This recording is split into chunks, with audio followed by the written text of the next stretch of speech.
Yo, what is up guys, my name is Arcana, and in today's video I'm happy to bring you guys the second of the 3 videos of my winter series, and today's video is going to be a little different, let me explain.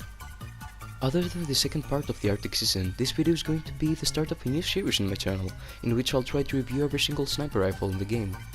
I'll go over what this series is going to be about in a few seconds, but if you want to, you can skip on the time of the screen for the actual review. But for those of you who want to stay, here's more information about the new series. My goal for this new series will be to review every sniper rifle in the game, and by that I mean every sniper rifle in the game, all the event snipers, the collector book ones, everything.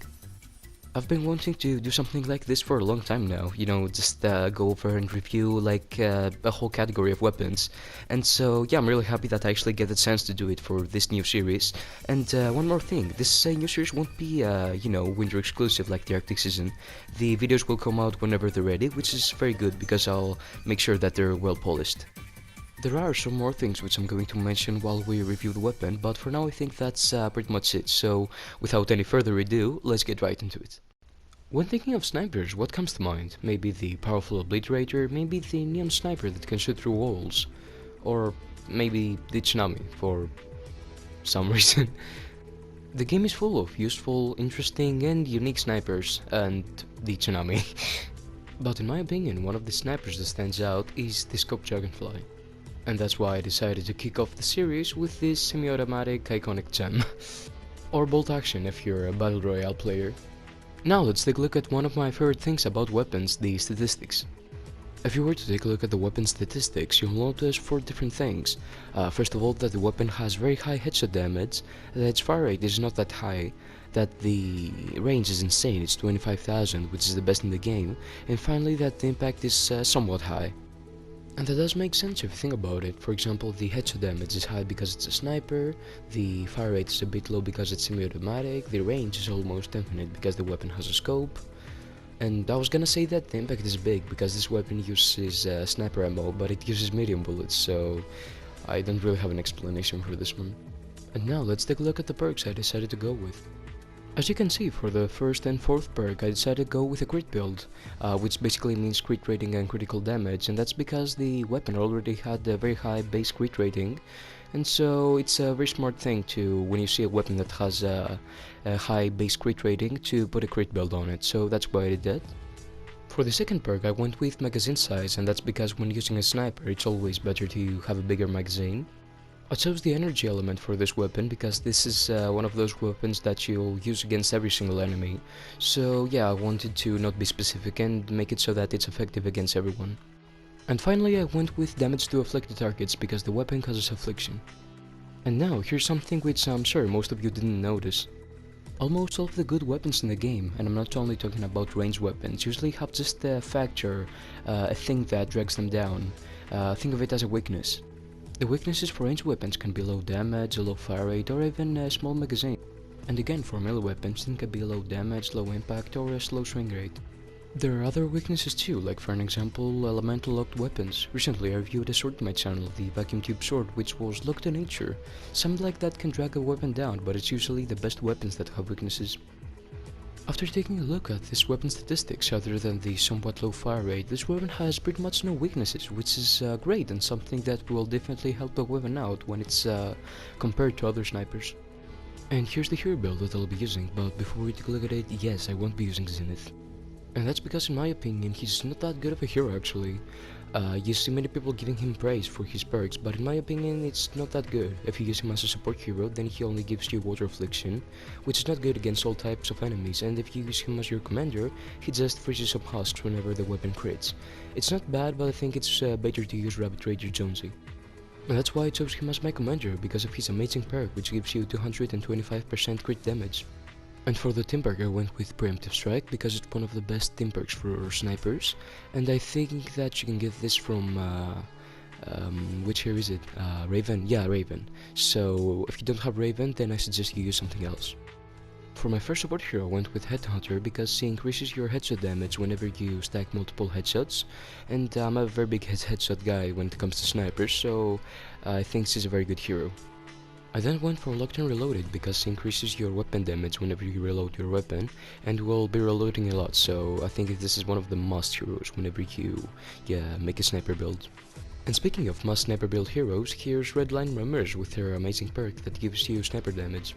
I then went with Lightsoul Spitfire because he increases your magazine size, and as I said, whenever you use a sniper, it's always better that you have a bigger magazine. And finally I went with Survivalist Jonesy for the Survivalist Team perk, and in my opinion this is the best sniper build that you can come up with, for the scope Dragonfly at least. But if you're going to go for pure damage, I suggest you go for Syrian Might, but I don't think you'll be able to survive very good with this build, because it just focuses on damage and not on survivability. So it's up to you. If you want, you can go for Syrian Might, but personally I prefer Survivalist Jonesy. And here's how the weapon looks like after we have come up with a hero build. As you can see, the damage and the headshot damage have almost doubled, the critical damage too has increased, but something odd that I just realized, that the impact has grown as well. I have no idea how that happened, but I'm not complaining. And just like last time, I will be testing the weapon in a power level 124 zone, and I will be playing on private. And I play in private because whenever you play with other players, your weapons get boosted. And that means that if you use the weapon with like a full lobby of players, the weapon will be way better. Found in the zone, it's a nice environment, it's pretty foggy out here. So first of all, what should we do? Should we... let's find some husks. Let's find some elemental husks and see how the weapon... Oh, there you are. Alright, power level 124, here goes nothing. I'll try to start with headshot. Okay, so headshot pretty much can... oh, not always. So headshot can almost one-tap an enemy, that's nice.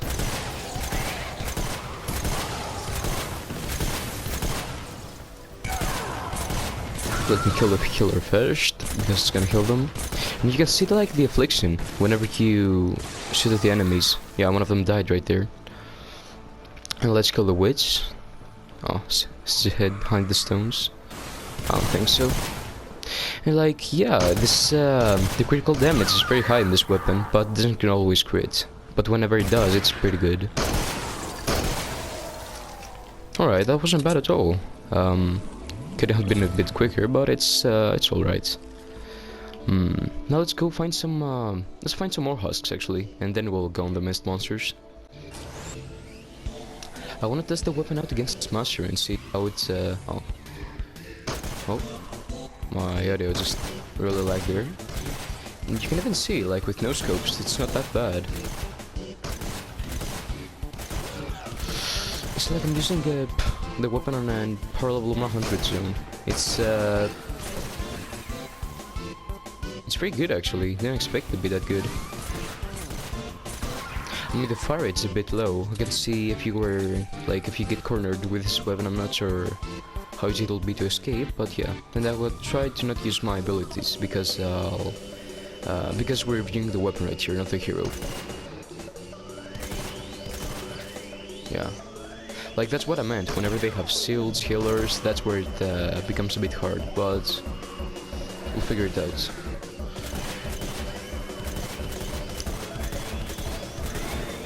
Yeah. So you can see, like, I try to do damage to them, but they just get killed by the healing husk. Oh. Oh, and there's the blaster.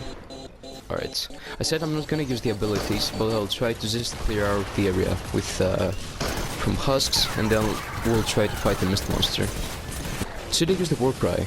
I won't use it. Wait. Yeah, I should get prepared actually. Let's go.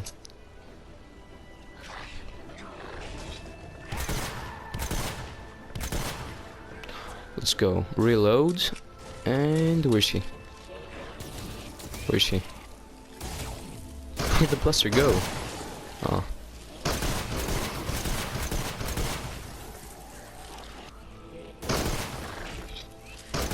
You can even see, like, with no scopes, it's not that bad. It's not that hard to aim. I'm not fully healed, but I think I'll be able to take him down. Just wait until he's over, and there we go. Let's see how many hits it'll take. It's really annoying trying to aim for him whenever he's hiding. 1, 2, 3, 4, 5, 6, 6. 6 hits with like 2 crits, and all of them almost full headshots. Not bad. Alright. Yeah, I didn't expect the weapon to be that good actually. Oh, I just found the taker. He's right there behind the tree. Let's see how easy it'll be to kill him. Alright, 6 hits. 7. And I think he'll die through the affliction. No? Oh right, there. So, this sniper's actually good against mist monsters, but what about a smasher? Alright, I just found a smasher, he's right there. But he does have some like small minions to guard him. I'll try to kill them. Oh, he's a beast. Alright, I'll try to clear up the area and we'll be right back. Are you ready guys? It's time for the final test. The smasher. It's kind of like a mini boss because he's elemental. Oh yeah, he's gonna charge at me. Wait a second, I'll dodge the hit. Oh. Dang, that didn't work out. Whoa, yeah, I lost all of my shield right there. Alright. I think I can... Yeah, I think I'll kill him while he's tired right there. Oh wait, no, my magazine. Alright. Wait, I'm not... Oh, not far away enough. Oh no, alright. I got the hit as well. Yeah, and there he goes. About 1.5 magazines to kill an elemental monster. You know what? This sniper is insane. It's an amazing weapon. I killed like all of the mist monsters with just no sweat. It's an amazing weapon after all. I didn't expect it to be this good, but there's another test, the encampment. So here we go. And there we go, just found an encampment. It's a level 3 encampment, so I'll just kill the first husks and wait until the wave spawns. So since it's level 3, I think there will also be one mist monster. I hope it's a blaster, so that we're both ranged. And I'll try to kill some of the husky husks right there. And I'm even swarm already. Yeah, this is not gonna be easy actually. I'll try to kill the beehive husk first, so that the... Oh, and yeah, alright, it's a blaster. That's nice. Wait, did I say it's going to be... Oh yeah, I think I called it. Alright. We'll use some of my building skills right here. And yeah, it's gonna be very difficult actually, because the biggest weakness of snipers is always just a huge swarm of enemies. I'll try to use some of my no-scopes. Oh no, it's not my favorite. Alright. Oh, I may die actually. Alright, and there goes my Adrenaline Rush. Dang, it's very challenging actually. I'll use this one grenade. And there we go. I think now there's only the... Oh wait, no. There's 2 witches as well. I'll kill them first, and there we'll go into the blaster. What you're saying? Right here. Alright. And there he is. I'll build a wall so I can protect myself. Yeah, this was actually more challenging than I thought, but... You know what? 3, 4... 5 hits. Alright, this weapon is insane. I was able to just fight all of the mist monsters and mini-boss actually, an elemental smasher, and a huge swarm of enemies. Like, I just cleared out an encampment. I've never used like snipers with a build like this, but I have to say I'm well impressed. This is an amazing sniper, and yeah, my thoughts, although I came into this hoping it would be good, I never expected it to be this good. And I think this is pretty much it for the review. As you guys saw, this is an amazing sniper and a great weapon overall. And keep in mind that I used the weapon in a 124 zone in private. Imagine using this weapon with a full lobby, it would be even better. So yeah, if there are any more snipers that you want me to review for the new series, or just weapons in general, then leave a comment in the comment section down below. I try to read all of the comments. And yeah, I think this is pretty much it for the review, but I do have some announcements, so if you want to, you can stay right here for some information on my next uploads and the Q&A I'm planning. And I'll be very quick about it, because the video is already getting way too long, so yeah. For part 3 of the Arctic season, I wanted to do something special which I haven't done before, and so I decided to do a Q&A video, which for those of you who don't know, it's basically a questions and answers video. I'll tell you guys to ask me some questions, and I will try to answer most of them. It's very entertaining and something which many YouTubers do, so yeah, I think it'll be very good and just a nice conclusion to the Arctic season. And since I mentioned the Arctic season, I feel like I should address something. In my last video I said that the series would go on until the end of February, but due to overestimating my time I did not have enough time to put out all 3 of the videos. So I know we're currently in May and I'm very sorry about this, but I'll still put out the Q&A, you know, and since we're in this trilogy of the Arctic season, I guess we'll still call it the Arctic season. So that'll be a way to conclude this trilogy, and I'll try to, you know, conclude it to February next year, for next year. And also, my next video won't be the Q&A, it will be the announcement of a Q&A where I'll ask you guys to, you know, write your questions there. So, you can still write your questions in this video, but I would prefer you do it on the announcement video for the questions and answers. So yeah, as always, if there was something that you didn't like about the video, then leave a comment in the comment section down below. I try to reply to all the comments. Or you can send me a message in my Instagram, which you can find in my channel's description.